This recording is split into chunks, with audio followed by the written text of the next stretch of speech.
Well, it is much more than just an event or a gathering of people. I think it's a real statement in our community that our community is moving towards wellness, overcoming many of the obstacles and problems that we've encountered in the past and expect to encounter in the future. It's a celebration of our recovery of our community. Gathering of the Lodges is kind of a place where people can celebrate that recovery spirit, that recovery philosophy. The community can come together and have a place where they can be accepted, where recovery is the so-called norm. For that day, people can come in and share their stories. People can sit down with people that may be elders, whether in sobriety or whether in age, and they can learn things from these folks who set down the foundation or put down the beginnings of a recovery society or a recovery movement in the American Indian community in the Bay Area. I think it is one of the most powerful gatherings we have for recovery here in the Bay Area, and I think that's probably why it's been happening every year and why it's so powerful, why we have a huge turnout every year. It came forth to a day, and then it was a day planned for a summertime event. That essence of recovery is an experience that is really well embraced by the Gathering of the Lodges. Vida Gomez started the gathering on the year 2001.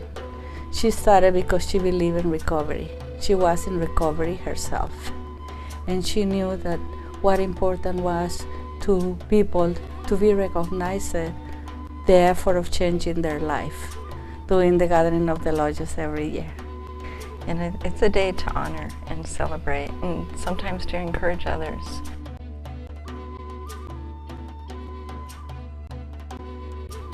The Sage Gathering is really the kickoff of the actual prep work. We gather the medicine, we pray and offer tobacco, and we come back and we bring the medicine, and the community comes and helps us wrap the medicine. And there's a lot of stories and community building in that time, and even little ones come and help. It's pretty special. My favorite part is the countdown. When people in recovery come to the front and say how long they have been in recovery, and at that time we give them a bundle of sage and a coin of celebration. We all hold hands and participate on the circle of life. At this time, we are all together and feeling what is really the recovery. I think it really celebrates all stages of recovery, which is important because it's an ongoing process. Well, we used to have the American Indian Idol, and that was a lot of fun.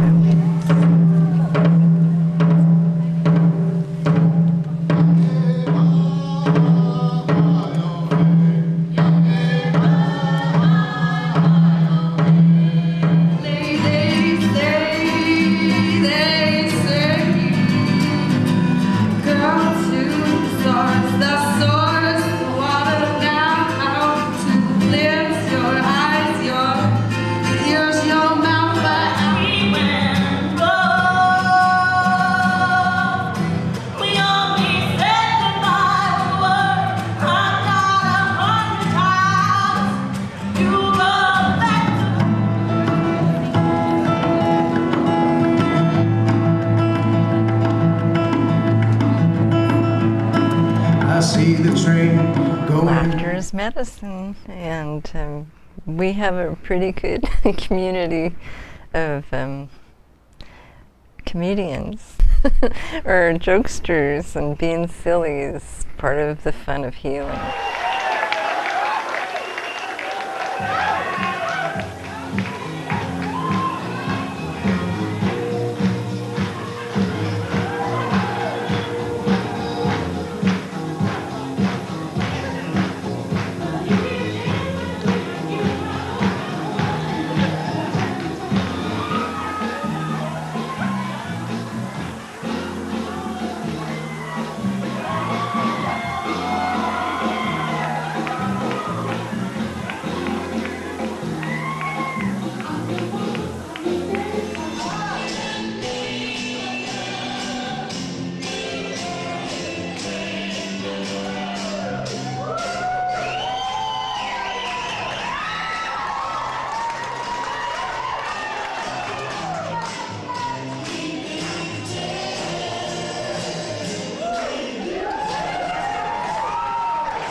So just to see our clients and our community members enjoy themselves and be able to, be themselves in a safe and comfortable environment is really enjoyable, because a lot of our community members have such hardships in their lives and have suffered, a lot of loss, a lot of pain. So it's good that they have this, event to kind of bring together their families, bring together their friends, and, make them realize that they have, a strong support system here. The recovery support, I think, goes a few generations here in the Bay Area. There are people that are grandparents now that are in recovery. And I think they get to show the next generation, whether it's their kids or their grandkids, they get to give them that quality of life they may have not received by being victims of being in an alcoholic family or having a mother or dad that may be an alcoholic. Celebrating 30 years of recovery. A gentleman that needs no real introduction.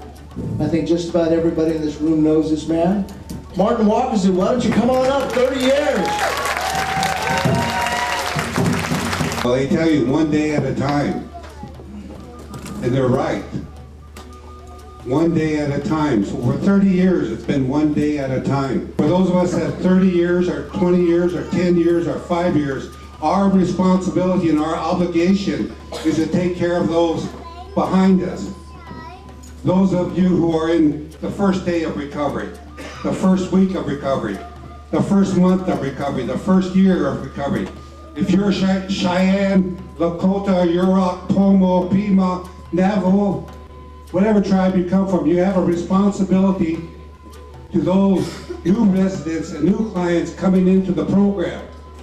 You are their role models, so take it seriously.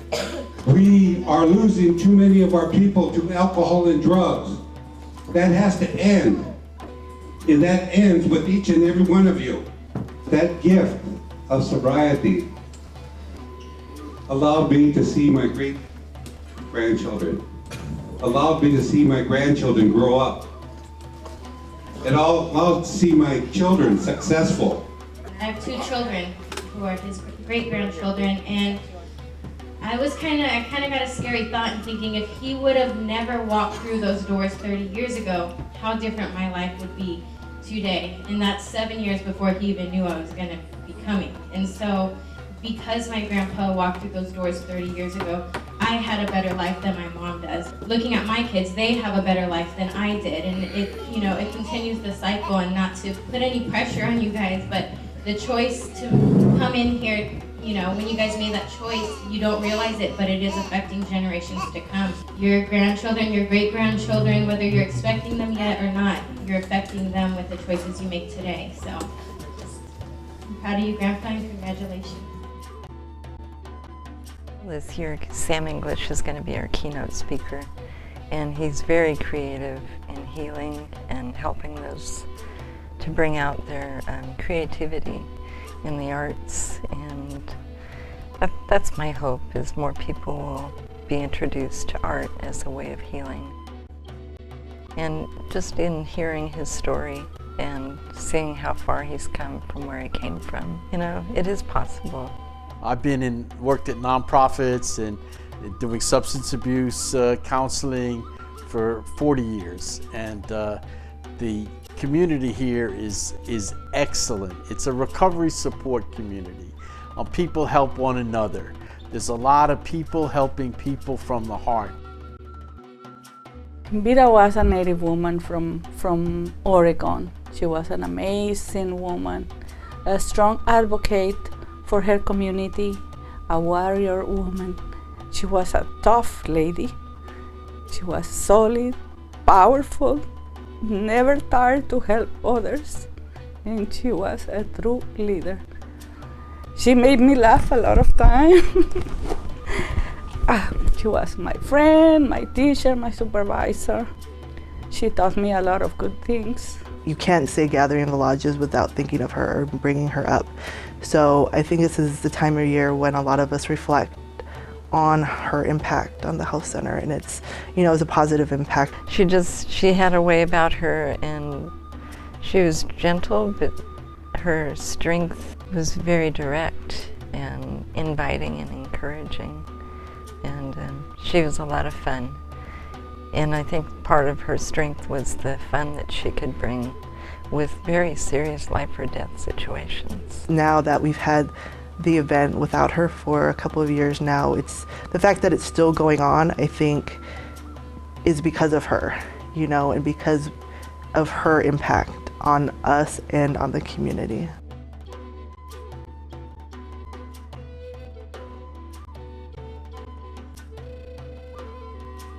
It's fun, and it's a very special day, and we can celebrate together. You want to be in this atmosphere, you want to feel the energy, you want to come to the Gathering of the Lodges because this is incredible. You're able to participate on a bigger level, and not just that, you get to connect with other people, you get to meet other people. It's one community really, and you go out there and you keep meeting people who are able to help you in some ways, or listen, or become a friend. It's just great for them, you know. It becomes another support system.